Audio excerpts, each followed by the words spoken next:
आप लोग कैसे हैं? ठीक ही होंगे। तो हम लोग यहाँ पे जी मेन, एडवांस और नीट के लिए पढ़ाई करेंगे। हम लोग नोमेनक्लेचर आज स्टार्ट करने वाले हैं और यहाँ पे हम लोग 0 लेवल से चलेंगे हाई लेवल तक।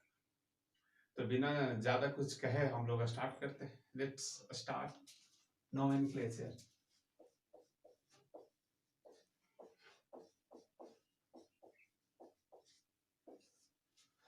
नोमेनक्लेचर हम लोग स्टार्ट करें।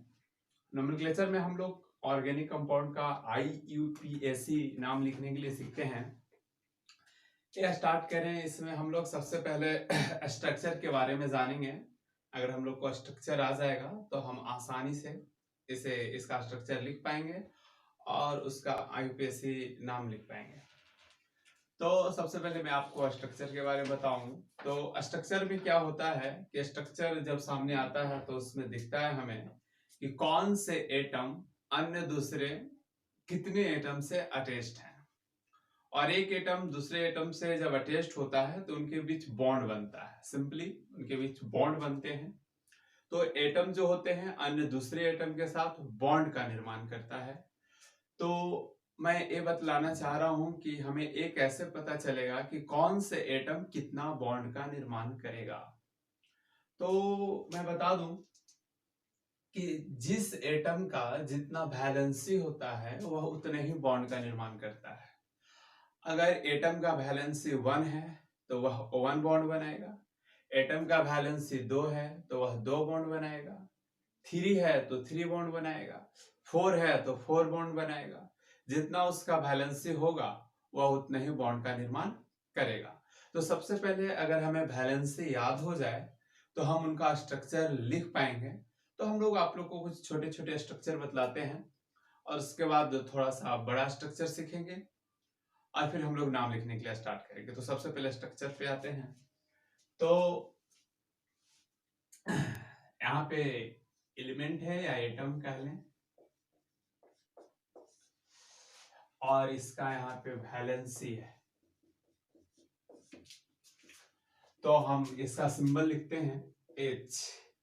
H बोले तो हाइड्रोजन। हाइड्रोजन का वैलेंसी होता है 1। इसके बाद आपका है कार्बन। कार्बन का वैलेंसी होता है 4।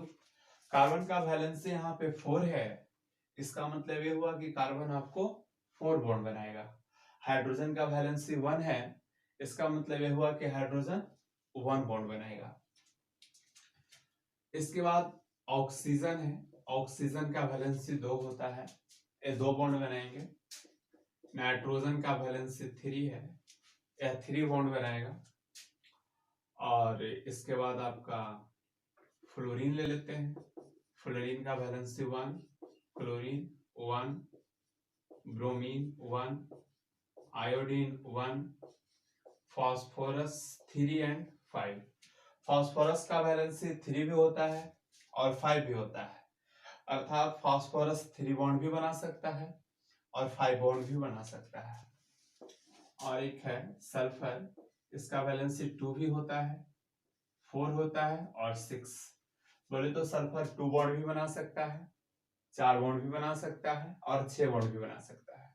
तो अगर ये वैलेंसी हमें याद हो जाए तो हम स्ट्रक्चर लिख पाएंगे। अगर स्ट्रक्चर आ जाएगा तो हमें नोमेनक्लेचर इजीली आ जाएगा।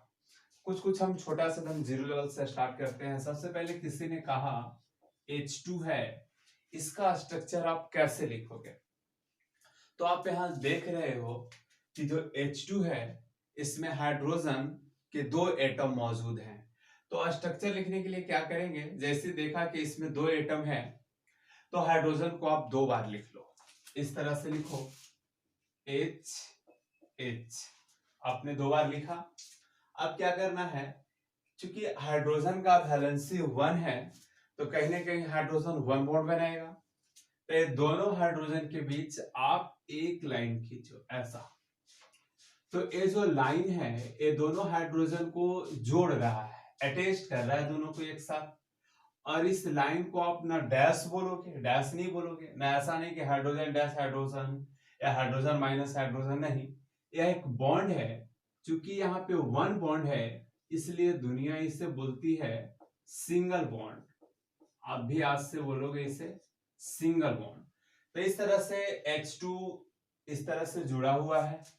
अगर किसी ने दिया O2 ऐसा और बोला चलो इसका स्ट्रक्चर हम कैसे लिखेंगे, तो ऑक्सीजन यहाँ पे कितने टाइम्स है, 2 टाइम्स है, तो ऑक्सीजन को आप 2 बार लिख लो, अलग अलग लिखो। ऑक्सीजन का वैलेंसी कितना है 2, तो कितना बॉन्ड बनाएगा 2 बॉन्ड बनाएगा।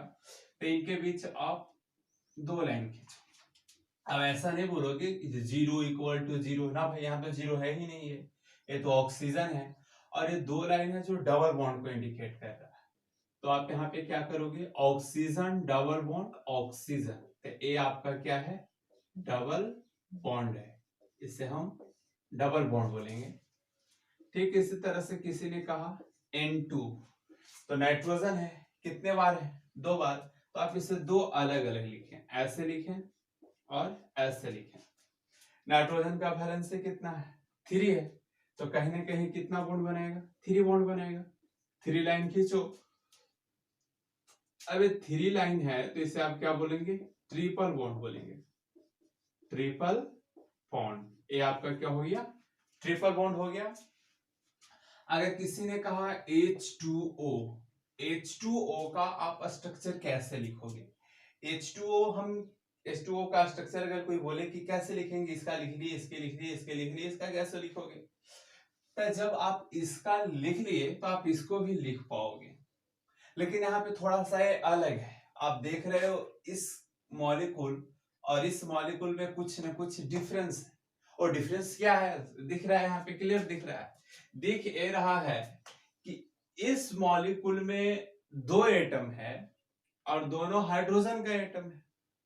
बोले तो दोनों सेम एटम है, यहां पर भी सेम एटम है और यहां पर भी सेम एटम है, लेकिन वाटर जो है इसमें 2 तरह का एटम है, 2 हाइड्रोजन है और 1 ऑक्सीजन है। तो इसका स्ट्रक्चर कैसे लिखें, जब मॉलिक्यूल में 2 तरह का एटम हो या उससे ज्यादा तरह का एटम हो, तो उनका स्ट्रक्चर लिखने के लिए उन्हीं एटम में से आपको एक एटम को सेंट्रल एटम चूज करना होगा। सेंट्रल एटम जो बीच में होंगे और बाकी जो एटम बचेगा उसके चारों तरफ हम लिख देंगे, उन्हें सराउंडिंग एटम बोला जाता है। तो आप इसमें सबसे पहले सेंट्रल एटम को ढूंढो या सेंट्रल एटम को चुनो। सेंट्रल एटम को क्या कह रहे हैं, बॉस भी कह सकते हैं क्योंकि सभी एटम का बॉस है। तो हम बॉस कैसे चुन सकते हैं, आपके कुछ मित्र हैं साथ में कहीं जा रहे हो, तो उनमें से कोई ना कोई एक एटम बॉस होता है, कोई एक आदमी, कोई एक दोस्त को हम बॉस बना देंगे, तो हम उसको बॉस कैसे बना लें, चलो भाई कहेंगे कि चलो तुम थोड़ा ज्यादा पहलवान हो या तुम्हारे पास ज्यादा पैसा है, तुम बॉस बन जाओ, और हम लोग थोड़ा गरीब आदमी है, तुमसे तुम्हारे चारों तरफ रहेंगे। ठीक इसी तरह से इनमें भी कोई ना कोई अमीर है, तो हम क्या पैसा के मामले में यहाँ देखें कौन अमीर है ना, हम यहाँ देखते हैं कि किसका वैलेंसी ज्यादा है, जिसका वैलेंसी ज्यादा रहेगा उसको हम सेंट्रल एटम बनाएंगे और जो बाकी एटम बच जाएगा उसके चारों तरफ लिख देंगे। तो यहाँ पे 2 तरह का एटम है, 2 हाइड्रोजन है और 1 ऑक्सीजन है।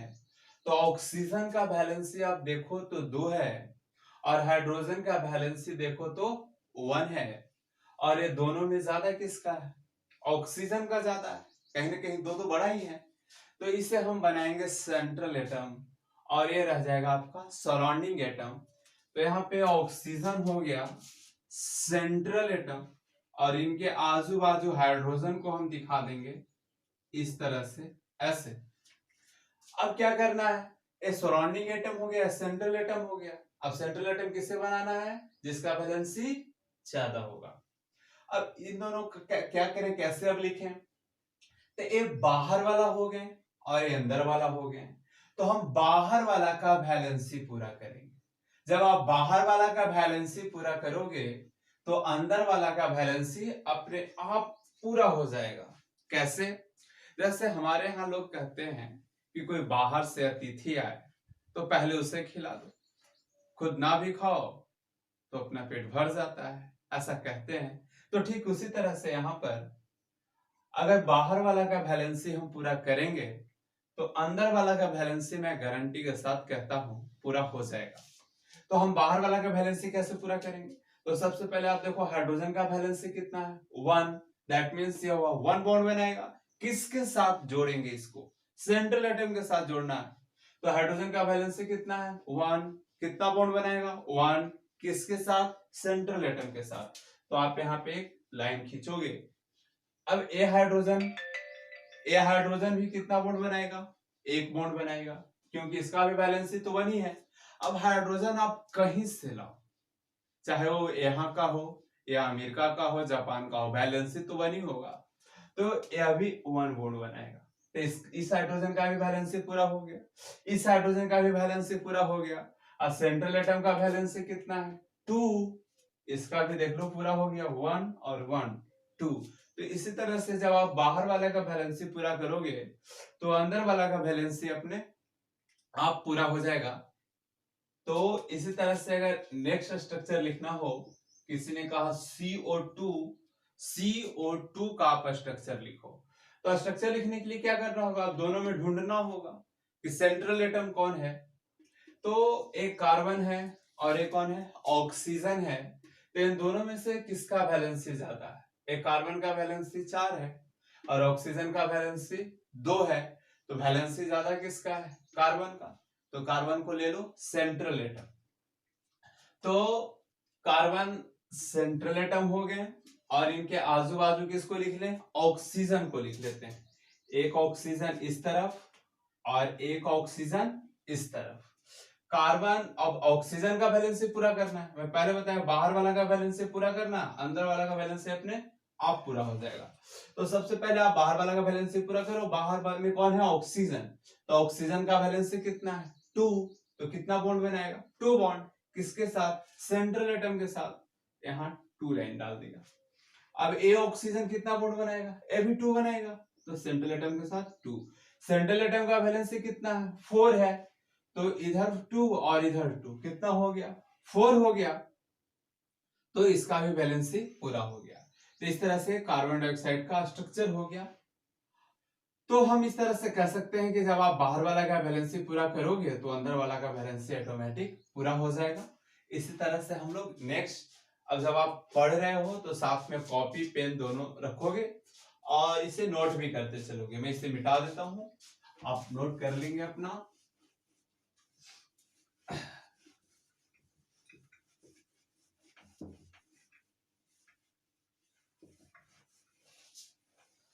चलिए नेक्स्ट है NH3। किसी ने कहा NH3 का आप स्ट्रक्चर लिखकर दिखाओ। अमोनिया है तो क्या करूं? सेंट्रल एटम देखो ना, हाँ देखेंगे। ये नाइट्रोजन है, हमारे हाइड्रोजन है। नाइट्रोजन का वैलेंसी कितना होता है 3, हाइड्रोजन का वैलेंसी कितना होता है 1। ज्यादा किसका है? नाइट्रोजन का। नाइट्रोजन क्या हो जाएगा? Central atom. तो हम यहाँ पे नाइट्रोजन लिख लेते हैं और इसके चारों तरफ हाइड्रोजन लिख लेते हैं। हाइड्रोजन 3 है, 3 लिख लिया। नीचे भी लिख सकते हैं, ऊपर में लिख सकते हैं, ऐसी कोई पाबंदी नहीं है कि इधर ही लिखें। बाहर वाला का वैलेंसी पूरा करते हैं। हाइड्रोजन का वैलेंसी 1, तो 1 बॉन्ड बनाएगा। ए भी 1 बॉन्ड बनाएगा और ये भी 1 बॉन्ड बनाएगा। नाइट्रोजन 3 बनाता है, इसका 3 पूरा हो चुका है। इसी तरह से किसी ने कहा PCl3 का स्ट्रक्चर लिख कर दिखाओ आप। तो इसमें सेंट्रल एटम कौन होगा? फास्फोरस का वैलेंसी 3 और क्लोरीन का वैलेंसी 1। तो फास्फोरस का ज्यादा है तो फास्फोरस सेंट्रल एटम और इनके अगल बगल में क्या लिख ले? ए लिख लिया।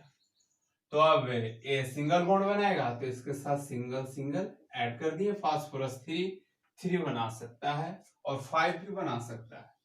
अब एक है PCl5, इसका स्ट्रक्चर कैसे लिखें? सेंट्रल एटम देखो, ए फास्फोरस ए क्लोरीन।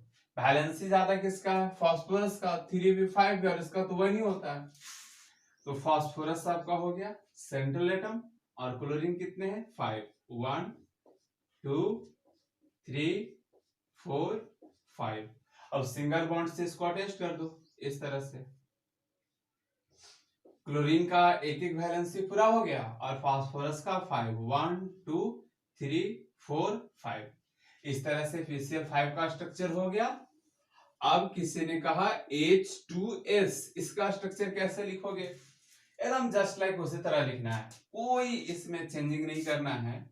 हाइड्रोजन का वैलेंसी 1 है, सल्फर का वैलेंसी 2 4 6 है, तो कहीं ना कहीं इसका ज्यादा है, तो यह सेंट्रल एटम हो जाएगा। ये आपका रह गया सेंट्रल एटम और इनके आजू बाजू क्या लिख लें? हाइड्रोजन को लिख लें। हाइड्रोजन का वैलेंसी पूरा करेंगे, एक एक, सल्फर का 2 पूरा हो गया और ये 2 बना सकता है। Any problem? अगर कोई भी प्रॉब्लम हो आप कमेंट करेंगे, नेक्स्ट क्लास का जो वीडियो बनेगा या नेक्स्ट क्लास होंगे उसमें आपका वो प्रॉब्लम सोल्व कर दिया जाएगा। SO2 इसको बोलते हैं सल्फर डाइऑक्साइड। तो सल्फर का वैलेंसी ज्यादा है, ऑक्सीजन का कम है, तो सल्फर को सेंट्रल एटम बना लेते हैं और ऑक्सीजन को इनके आजू बाजू में लिख लेते हैं, इस तरह से ऐसे लिख लेते हैं। ऑक्सीजन का वैलेंसी कितना होता है? 2 और इसका भी 2, सल्फर का 4 हो गया, 4 तो बना ही सकता है ना, 4 बना सकता है। अब हम नेक्स्ट चलते हैं, आपको और भी कुछ स्ट्रक्चर दिखाते हैं, आपका यह स्ट्रक्चर क्लियर हो जाएगा। उसके बाद धीरे धीरे टॉपिक्स आगे चलेंगे। मैंने बोला तो 0 लेवल से स्टार्ट कर रहा हूं। ये आपका है SO3 सल्फर ट्राइऑक्साइड, तो सेंट्रल एटम आपका सल्फर ही होगा।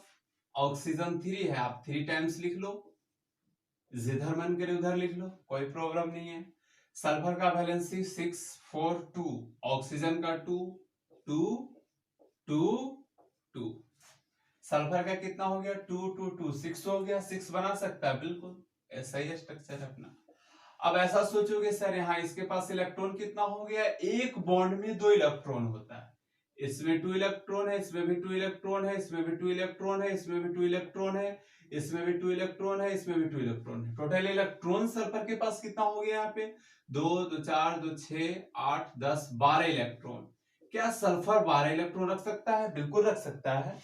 ऐसा नहीं है कि सारा एटम अपने आउटर मोस्ट सेल में 8 इलेक्ट्रॉन ही रखता है, कुछ ऐसे भी एटम्स हैं, ऐसे का बहुत सारे ऐसे एटम्स हैं जो 8 इलेक्ट्रॉन से ज्यादा रखता है और 8 से कम भी रखता है। तो ये सब केमिकल बॉन्डिंग आप पढ़ोगे तो वहां पे क्लियर होगा। खैर अभी हम लोग स्ट्रक्चर पढ़ रहे हैं। अब नेक्स्ट स्ट्रक्चर आपका है COCl2। किसी ने कहा इसका स्ट्रक्चर लिखो, सबसे पहले आप सेंट्रल एटम देखो, कार्बन है, ऑक्सीजन है, क्लोरीन है। कार्बन का वैलेंसी 4 है, ऑक्सीजन का वैलेंसी 2 है, क्लोरीन का वैलेंसी 1 है, तो वैलेंसी ज्यादा किसका है? कार्बन का, तो कार्बन क्या हो जाएगा आपका? सेंट्रल एटम हो जाएगा। और क्लोरीन लिखनी है इस तरफ, इस तरफ और इस तरफ। एक क्लोरीन का वैलेंसी 1, इस क्लोरीन का भी वैलेंसी 1, ऑक्सीजन का वैलेंसी 2, तो इस तरह से कार्बन का वैलेंसी 4 हो गया। इस तरह से आप स्ट्रक्चर आएंगे, सिंपल सिंपल आप उसको लिख पाओगे। SOCl2 किसी ने कहा इसका स्ट्रक्चर आप लिख पाओगे? तो काहे नहीं लिख पाएंगे? ये सल्फर है, ऑक्सीजन है, क्लोरीन है, वैलेंसी ज्यादा किसका है? सल्फर का। सल्फर को बना लिया बॉस, एक क्लोरीन इस तरफ लिख लो, एक क्लोरीन इस तरफ लिख लो, ऑक्सीजन ऊपर लिखो या नीचे, कोई फर्क नहीं पड़ता। एक क्लोरीन सिंगल बॉन्ड बनाएगा, एक क्लोरीन भी सिंगल बॉन्ड बनाएगा, और ये सल्फर ऑक्सीजन के साथ डबल बॉन्ड बना लिया। सल्फर का कितना हो गया? 4 4 बना ही सकता है, और क्लोरीन का एक पूरा, इसका एक पूरा। इस तरह से आपका स्ट्रक्चर आप लिख पाओगे। तो एक सिंपल स्ट्रक्चर है। इसके बाद मैं एक और टाइप्स का स्ट्रक्चर बताता हूं, जो नोमेनक्लेचर या ऑर्गेनिक केमिस्ट्री में उस स्ट्रक्चर को ज्यादा लिखा जाता है, बार बार लिखा जाता है। तो हम लोग चलते हैं नेक्स्ट स्ट्रक्चर की ओर। क्या उस स्ट्रक्चर को क्या कहूं? उस स्ट्रक्चर को पूरी दुनिया बोलती है बॉन्ड लाइन स्ट्रक्चर। यह एक सिंपल स्ट्रक्चर था, bond line structure. A bond line structure क्या होता है? ए बॉन्ड लाइन स्ट्रक्चर कैसा होता है? तो बॉन्ड लाइन स्ट्रक्चर जो होता है उसमें केवल बॉन्ड नजर आते हैं, सिंगल बॉन्ड नजर आएगा, डबल बॉन्ड नजर आएगा, ट्रिपल बॉन्ड नजर आएगा, उसमें आपको एटम नजर नहीं आएंगे। वो केवल बॉन्ड दिखेगा, उसमें ए नहीं दिखेगा कि कौन सा उसमें एटम है। जैसे मैं एक एग्जांपल यहां पे लेता हूं, एक ऐसा स्ट्रक्चर है, वाकई में यह एक बॉन्ड लाइन स्ट्रक्चर है और यह किसी न किसी कंपाउंड का स्ट्रक्चर है। तो अगर आपसे कोई पूछे कि ये किसका स्ट्रक्चर है, कौन से कंपाउंड का स्ट्रक्चर है, तो आप कैसे बता पाओगे? आपको तो यहाँ कोई एटम दिख नहीं रहा, तो यहाँ पे एटम है। अगर आप ध्यान से देखो तो आपको दिखेगा, लेकिन नहीं दिखेगा क्योंकि कितना भी ध्यान से देख ले इसमें नजर ही नहीं आएगा। तो कुछ ऐसा है कि इसमें एक एंड है, एक एंड ए है और ये आपका कॉर्नर है। तो जो एंड है और कॉर्नर है, तो मैं बता दूं और आप हमेशा ध्यान में रखोगे कि हर एक एंड और कॉर्नर पे एक कार्बन एटम रहता है।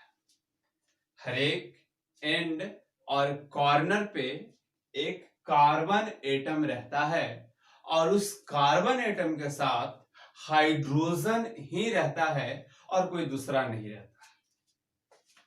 तो एक एंड है तो यहाँ पे एक कार्बन एटम आपको मिलेंगे, यह एक कॉर्नर है तो यहाँ पे भी आपको एक कार्बन एटम मिलेंगे, और यह एक एंड है तो यहाँ पे भी आपको एक कार्बन एटम मिलेंगे।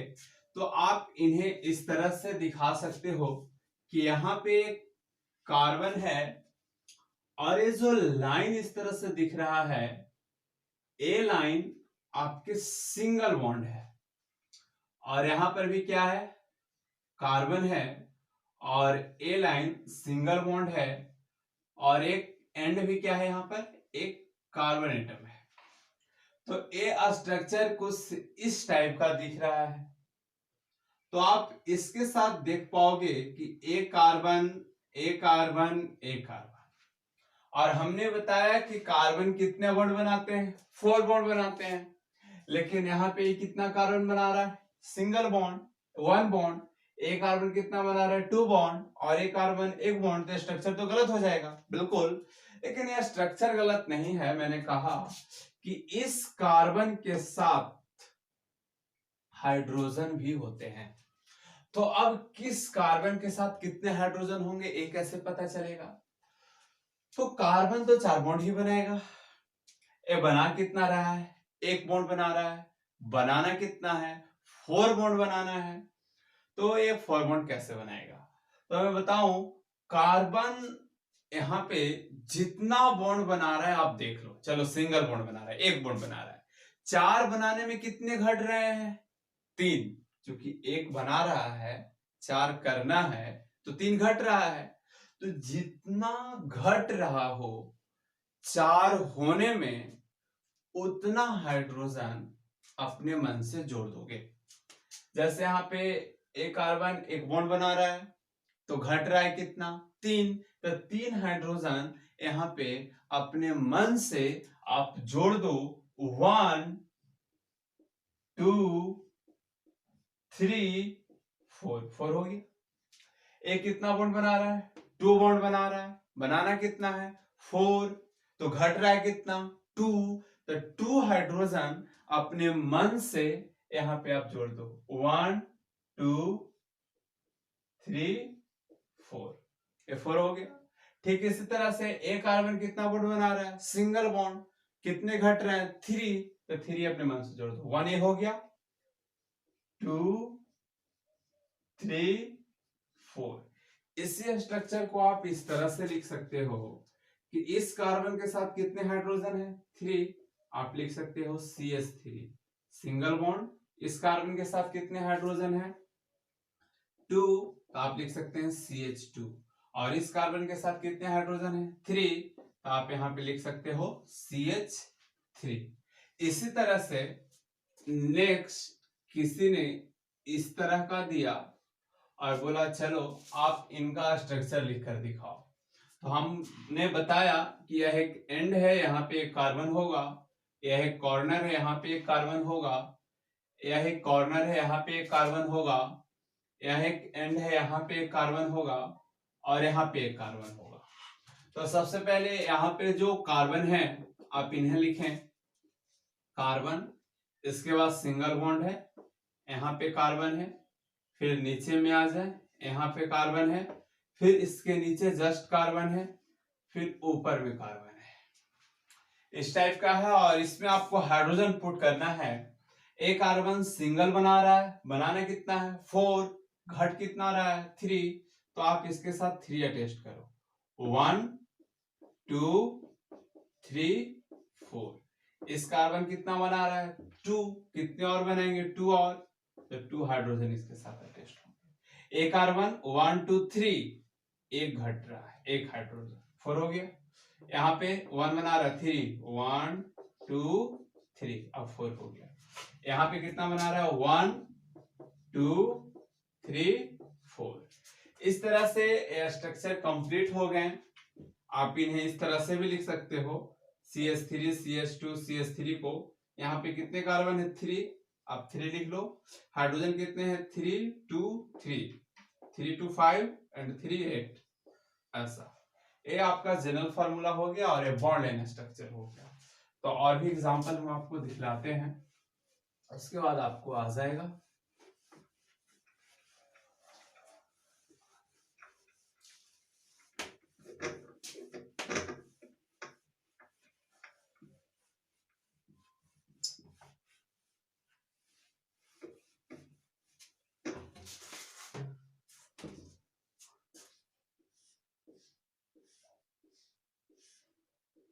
किसी ने ऐसा लिखा, इसका कैसा लिखें, तो एंड है, कॉर्नर है, कॉर्नर है, एंड है, कॉर्नर है, एंड है, यहाँ पे कार्बन है सब जगह पे।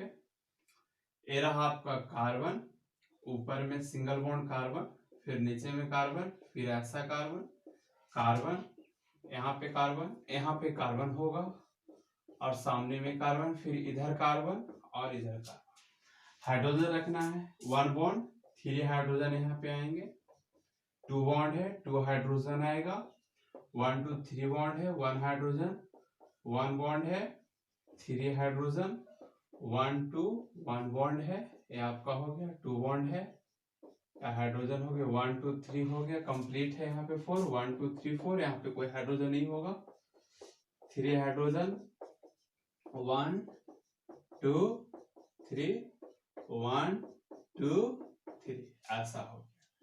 अब ऐसा रहेगा तो आप किस तरह से स्ट्रक्चर लिख पाओगे, आसानी से लिख पाओगे। एक कॉर्नर है, एंड एंड है, एक कॉर्नर है, कॉर्नर कॉर्नर एंड, यहाँ पे सब जगह जहां पॉइंट लिख रहा हूं वहां पे कार्बन होगा, तो कार्बन कार्बन कार्बन, और फिर नीचे में कार्बन है, इस तरफ कार्बन है, इस तरफ कार्बन, ऐसा कार्बन। आप हाइड्रोजन लिख सकते हो, सिंगल बॉन्ड है, यहाँ पे 3 हाइड्रोजन डायरेक्ट लिख ले, 1 2 2 हाइड्रोजन, 3 हाइड्रोजन 2 3 2 3 2, और यहाँ पे 1 2 3 4 है, यहाँ पे कोई हाइड्रोजन नहीं आएगा। ओके, अब नेक्स्ट देखते हैं, कुछ इस टाइप का रहेगा तो कैसे लिखेंगे। ऐसा है तो, ऐसा है तो क्या करें, यहाँ पे एंड है, कार्बन होगा, यहाँ पे कार्बन, यहाँ भी कार्बन, यहाँ लग रहा है 2 एंड है, यहाँ पर 1 कार्बन ही है। ये जो 2 लाइन है, ये 2 लाइन आपको डबल बॉन्ड इंडिकेट कर रहा है। ऐसा नहीं कि यहाँ पे 2 कार्बन होगा ना, और डबल बॉन्ड है, इस तरह से इसको लिखते हैं, कार्बन, ऊपर में कार्बन, फिर इस तरफ कार्बन, और यहाँ पे डबल बॉन्ड कार्बन है। अब हाइड्रोजन लिखें, सिंगल बॉन्ड है, 3 हाइड्रोजन आएगा, 1 2, और यहाँ पे 1 2 3 4 हो गया, 1 2, यहाँ पे 2 हाइड्रोजन आएगा। अगर इस टाइप का रहेगा तो ऐसा है, तो कैसे लिखोगे, चलो इस टाइप का ले लेते हैं। तो यहाँ पे कार्बन होगा, डबल बॉन्ड है भाई, यहाँ पे कार्बन, फिर single carbon, triple bond carbon, 2 bond है, 2 और 4 हो गया, 1 2 3 4, 1 2 2 हाइड्रोजन, 1 2 3 4 हुए यहाँ, और यहाँ 1 1 2 3 1 4 हो गया। इस टाइप का रहेगा, आप स्ट्रक्चर लिख पाओगे, आसानी से लिख लोगे।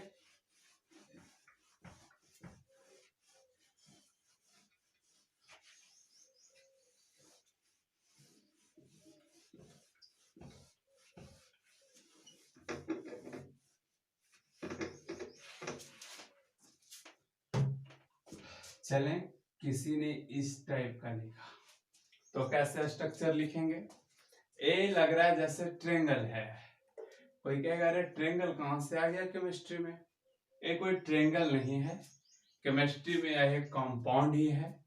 चूंकि चारों तरफ से बंद है इसलिए इसे रिंग कहते हैं या साइक्लिक कंपाउंड बोलते हैं। इसमें आपको कॉर्नर दिख रहा है, यहाँ पे और यहाँ पे। एक कॉर्नर है तो यहाँ कार्बन होगा और इस टाइप का है सिंगल बॉन्ड है, फिर यहाँ कार्बन और इस टाइप का है। ठीक, अब हाइड्रोजन लिखते हैं 1 2 3 4 1 2 3 4 1 2 3 4। ये आपका स्ट्रक्चर हो गया। अब इसको आप इस तरह से लिख सकते हैं, कितने हाइड्रोकार्बन है? 3 है, हाइड्रोजन 2 2 2 6 होगी। आप इसको इस टाइप से लिख सकते हो। ये रहा ऐसा, तो क्या करें? एक कॉर्नर है, यहाँ पे कार्बन होगा, कार्बन और कार्बन। दो बॉन्ड बना रहा है तो यहाँ पे 2 हाइड्रोजन और लिखेंगे, 1 2 2 हाइड्रोजन यहाँ पे हो जाएगा, 2 यहाँ भी हो जाएगा और 2 यहाँ भी हो जाएगा। इस टाइप का इसका स्ट्रक्चर हो गया। आप ऐसा है तो कैसे लिखोगे? कॉर्नर देखना है, यहाँ पे कॉर्नर इस टाइप का है कॉर्नर, ऐसा। अब यहाँ कितने कार्बन है, सॉरी कितना बॉन्ड बना रहा है? 2, तो 2 हाइड्रोजन और 4 करना है हमें। किसी भी तरह का रहेगा स्ट्रक्चर आप लिख पाओगे, बस कॉर्नर देखना है और ये देखना है कि वो कितना बॉन्ड बना रहा है कार्बन। ऐसा रहेगा तो कैसे करेंगे? एक कॉर्नर है, कार्बन,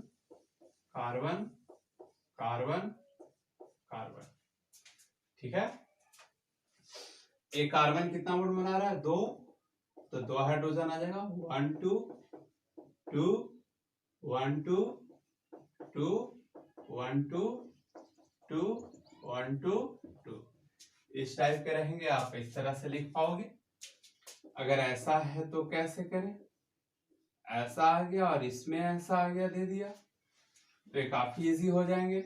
यहाँ पे कॉर्नर है, कार्बन और बीच में जो लाइनिंग है वो डबल बॉन्ड को इंडिकेट कर रहा है, तो कार्बन डबल बॉन्ड कार्बन, इस तरफ कार्बन डबल बॉन्ड कार्बन, ऐसा कार्बन हाइड्रोजन पुट करो, 1 2 3 4 1 2 3 4 1 2 3 4, ये ऑलरेडी 4 है, 1 2 है इस टाइप, 1 2 ऐसा हो गया। किसी ने इस टाइप का लिखा तो ऐसे है, सिंपल है ना, एक तो लिख ही पाओगे और ये डबल बॉन्ड इंडिकेट कर रहा है, तो कार्बन ऐसा हो गया। इस इसके लिए ठीक है। यहाँ पे कार्बन हो गया, डबल बॉन्ड कार्बन हो गया।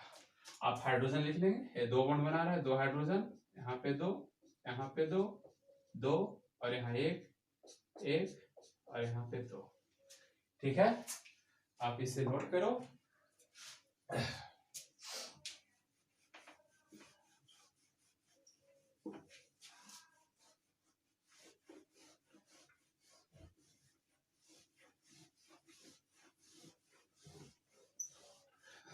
काफी आसान है स्ट्रक्चर। प्रैक्टिस, ऑर्गेनिक केमिस्ट्री जो है एक प्रैक्टिस का चीज है, जितना ज्यादा प्रैक्टिस आप करोगे उतना ज्यादा आएगा, ठीक। ऐसा किसी ने लिखा, कहा आपसे ऐसा स्ट्रक्चर लिख पाओगे, तो बिल्कुल ये बेंजीन है, मैं बता दूं। और जितने भी कंपाउंड लिख रहे हैं सभी कंपाउंड का कुछ न कुछ नाम है, और उस सभी कंपाउंड का नाम लिखने के लिए हम सीखेंगे और हम IUPAC नाम लिखने के लिए सीखेंगे। ये बेंजीन का IUPAC नेम नहीं है, यह कॉमन नेम है। तो जितने भी कंपाउंड आ रहे हैं, मन में अगर ऐसा आता होगा कि इनके नाम क्या होंगे, तो नाम लिखने के लिए ही सीख रहे हैं इस चैप्टर में। तो सबसे पहले इसका स्ट्रक्चर कैसे लिखें। यहाँ कॉर्नर है, कॉर्नर है, कॉर्नर है, कॉर्नर है, तो यहाँ पे कॉर्नर, यहाँ पे सिंगल बॉन्ड है, यहाँ पे कार्बन है, डबल बॉन्ड नीचे में कार्बन, इस तरफ कार्बन, डबल बॉन्ड कार्बन, फिर सिंगल बॉन्ड कार्बन, और ये रहा। अब यहाँ पे हाइड्रोजन लिख देते हैं 1 2 3 4 1 2 3 4 1 2 3 4 1 2 3 4 1 2 3 4 1 2 3 4। ठीक है। अगर किसी ने इस टाइप का स्ट्रक्चर लिखा और बोला क्या आप लिख पाओगे, क्यों नहीं लिख पाएंगे? सिंपल है, बस कॉर्नर देखना है, कार्बन लिखना है और कितना बॉन्ड बना रहा है उस अनुसार से वहां पे हाइड्रोजन लिखना है। तो कार्बन है, carbon, double bond carbon, double bond carbon, carbon, carbon, single bond, इस तरह से। फिर इस तरफ हो गया carbon, carbon, carbon, double bond carbon, carbon, carbon, carbon, double bond. अब हाइड्रोजन आप लिख लो 1 2 3 1 1 2 3 1 1 2 3 1 1 2 3 1 1 2 3 4, ऑलरेडी 4 है, यहाँ पे 2 हो जाएगा। 1 2 3 4 है, यहाँ पे 1 2 3 हो गया, 1 2 3 हो गया, 4 1 2 3 4 1 2 3 4 1 2 3 4। इस टाइप से आप स्ट्रक्चर लिख पाएंगे। काफी इजी है, किसी भी तरह का कंपाउंड रहेगा आप लिख लेंगे। इनका स्ट्रक्चर आप खुद लिखें। चलिए आप खुद लिखेंगे। चलिए ठीक है, तो आज के लिए इतना काफी है। वीडियो देखने के लिए धन्यवाद। अच्छा लगा सब्सक्राइब करिए, लाइक करिए और शेयर करिए। और इसके बाद हम इस एकेडमी में, AR ऑर्गेनिक एकेडमी में, हम आप लोग को ऑर्गेनिक ही पढ़ाएंगे, जो मेनली जी मेन, एडवांस और नीट के लिए होंगे। जो भी बच्चा प्रिपरेशन करता है इस चैनल पे नोमेनक्लेचर को कंप्लीट किया जाएगा और इसके बाद आइसोमेरिज्म को भी, और उसके बाद क्या होगा वो मैं बताऊंगा। तो आज के लिए इतना ही। देखने के लिए